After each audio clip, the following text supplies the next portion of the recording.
Hello friends, तो आज मैं आपके साथ में शेयर करूंगी रमज़ान स्पेशल परफेक्ट नाप और परफेक्ट मेजरमेंट के साथ में रेशेदार शामी कबाब की रेसिपी, जिसे हम 1 से 2 महीने स्टोर भी कर सकते हैं।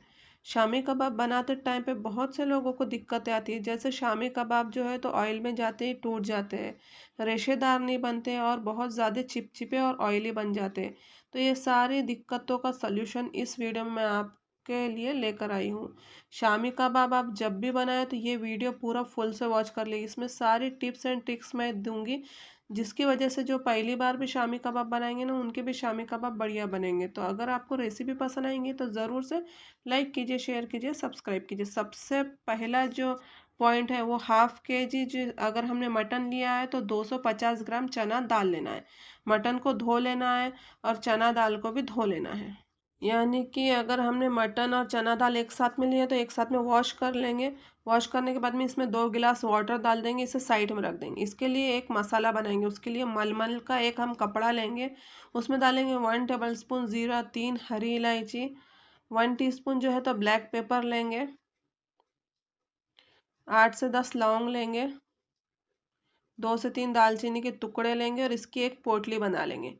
अब सबसे पहला पॉइंट ये है कि जब भी हम शामी कबाब बनाते हैं और शामी कबाब के मटन को और दाल को बॉईल करते हैं, उसी में सारे खड़े मसाले हमें डालना होता है। जब हम दाल को और मटन को पीसे तो ये खड़े मसाले जो है तो पीसने में बरोबर नहीं आते। तो इसलिए हम क्या करेंगे, इसका एक बढ़िया सोल्यूशन कि इसमें इन सारे मसालों का फ्लेवर भी आ जाए और ये हमें जो है तो खाते टाइम पे हमारे मुंह में भी ना आए। तो उसके लिए हम ये पोटली बना के इसमें डाल देंगे, ताकि इसका जो है तो परफेक्ट जितना भी फ्लेवर है इसमें आ जाए। अब इस ये पोटली जो है तो मटन में और दाल में डाल देंगे। 8 से 10 कलियां लहसुन की डालेंगे। 1 टेबलस्पून जो है तो हम चिली फ्लेक्स डालेंगे। अगर चिली फ्लेक्स ना हो तो आप साबुत लाल मिर्च यूज़ करें, लेकिन जो लाल मिर्च पाउडर है वो यूज़ नहीं करना हमें। हल्दी पाउडर डालेंगे, ½ टीस्पून नमक डालेंगे और इन सारी चीज़ों को अच्छी तरह से मिक्स करेंगे। अब ये छोटा कुकर है, अगर इसमें इस तरह से कोई छोटा कुकर हो तो आप भी कुकर चेंज कर ले। हमने भी जो है तो कुकर चेंज कर लिया था। 2 से 3 गिलास वाटर डालना है। वाटर ज़्यादा नहीं डालना क्योंकि इसमें पानी नहीं रहना चाहिए। तो देखिए हमने कुकर दूसरा ट्रांसफ़र कर लिया था। इसमें जो है तो जो पोटली है वो निकाल लेंगे और जो हमने वाटर इसमें यूज़ किया एकदम परफेक्ट मेजरमेंट के साथ में यूज़ किया था। तो इसमें बिल्कुल भी वाटर नहीं रहना चाहिए। अगर आपके पास की दाल में और मटन में वाटर रह जाए तो इसे सुखा ले वाटर को और फिर इस्तेमाल करें। अब हम एक जो है तो बोल ले लेंगे और उसमें ये मटन और जो है तो दाल निकाले। तो देखिए दाल भी कितनी बढ़िया गल चुकी है और साथ में मैं आपको मटन तोड़कर बताऊंगी मटन कितना बढ़िया से गल चुका है। तो मटन जो है ना तो इस तरह से गला हुआ चाहिए और दाल भी बढ़िया तरीके से गल चुकी है।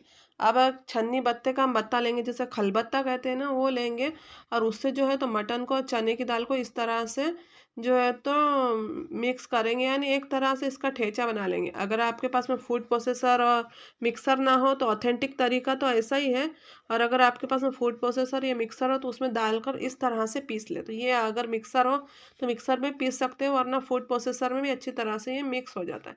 तो इस तरह से हमने फूड प्रोसेसर मिक्स के इसका एक रेशेदार बैटर बना लिया है। अब हमारा ये सेकंड पॉइंट ध्यान में रखिए, जब हम मिक्सर में या फूड प्रोसेसर में पीसेंगे तो ये जो है तो इस तरह का रेशेदार होगा, थोड़ा पतला होगा। तो इस टाइम पे जो है तो हमें शामी कबाब नहीं बनाने हैं। शामी कबाब बनाने के लिए इस तरह से पीसने के बाद में इसे ठंडा होने दें और थोड़ा जो है तो थिक होने दें। इसे साइड में रख देंगे। अब एक मसाला बनाएंगे। उसके लिए मिक्सी का एक जार लेंगे, 1 टेबलस्पून जीरा और 1 टेबलस्पून धनिया लेंगे। इसे इस तरह से दरदरा सा एक तो छन्नी बत्ते में कूटेंगे या मिक्सर में पीस लेंगे, वो भी अब इसमें हम डाल देंगे। अब यहाँ पर 2 टेबलस्पून पुदीना लेंगे, एक लेमन लेंगे और 4 टेबलस्पून धनिया पत्ते को कट कर लेंगे। पुदीना जो हम लेंगे ना, इस तरह से हाथों से कट करके डालेंगे। इसे बिल्कुल भी नाइफ से नहीं कट करना, वरना इसका फ्लेवर सारा ऐसे ही ज़ाया हो जाता है। अब यहाँ पर धनिया हम डाल देंगे और एक लेमन का इसमें रस डाल देंगे। तो जब भी जो है तो शामी कबाब टूटते हैं या फटते हैं तो इसकी वजह यही होती है कि हम जैसे इसे पीस कर निकालें उसी टाइम पे हम शामी कबाब बनाते हैं और फ्राई कर लेते हैं। तो शामी कबाब का बैटर जब तक कि थिक नहीं होता और थोड़ा सा सेटल नहीं होता तब तक के जो है तो शामी कबाब ना अच्छे बनेंगे, ना जो है तो इसका शेप अच्छा बनेगा। बस इसे थोड़ी देर ठंडा होने देना है, इस तरह से ये थिक हो जाए। उसके बाद हमारे सारे मसाले मिलाना है और फिर इस तरह से मिक्स करना है। तो मैंने आपको बहुत सारी कन्फ्यूज़न जो रहती है वो बताइए, जिसकी वजह से शामी कबाब जो है तो ख़राब हो जाते हैं। तो देखिए इस तरह से हम सारे जो चीज़ें तो मिक्स कर देंगे। इस टाइम पे जो है तो आप चिली फ्लेक्स भी मिक्स कर सकते हो अगर आपको तीखा ज़्यादा पसंद हो। अब जिस भी शेप के हमें बनाना है, जैसे हम गोल शेप के बनाना है तो गोल शेप के बना सकते हैं, और मोस्टली शामी कबाब जो है तो टिक्की के शेप के ही बनते हैं। जब भी हम इसे शेप देना तो हाथों को ऑयल लगाना है या तो फिर वाटर लगाना है, तभी इसका जो है तो शामी कबाब एकदम चिकने भी बनकर रेडी होंगे, और जो है तो कहीं से क्रैक नहीं होंगे, एकदम प्रॉपर शामी कबाब का शेप बनकर रेडी होंगे। तो देखिए हमारे शामी कबाब हमने कितना अच्छा बनाकर रेडी कर लिया है, वो भी कितने आसानी से।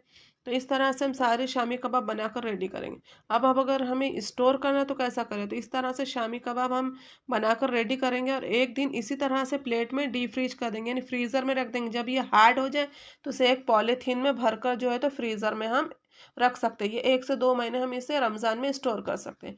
लेकिन अगर हमें जब के जब फ्राई करना है तो हम गैस ऑन करेंगे, गैस पर एक तवा रखेंगे, इसे शैलो फ्राई करेंगे। कभी भी शामी कबाब को तो डीप फ्राई नहीं किया जाता। डीप फ्राई करते टाइम शामी कबाब मोस्टली टूट ही जाते हैं। और अगर आप बिगनर हैं, आपकी दाल जो है तो ये पतली हो चुकी है, तो आप क्या करें, एक अंडा लें और अंडे में जो है तो ये टिक्की को, अंडे को फेंट लें और फेंटे हुए अंडे में टिक्की को कोट करें, और उसके बाद में जो है तो इसे इस तरह से फ्राई कर लें। क्योंकि मोस्टली शामी कबाब बनाते टाइम पे जो है तो ये पतले हो जाते हैं या नरम होते हैं, तो जो बिगनर होते हैं ना तो उसे बनाने में थोड़ी परेशानी होती है।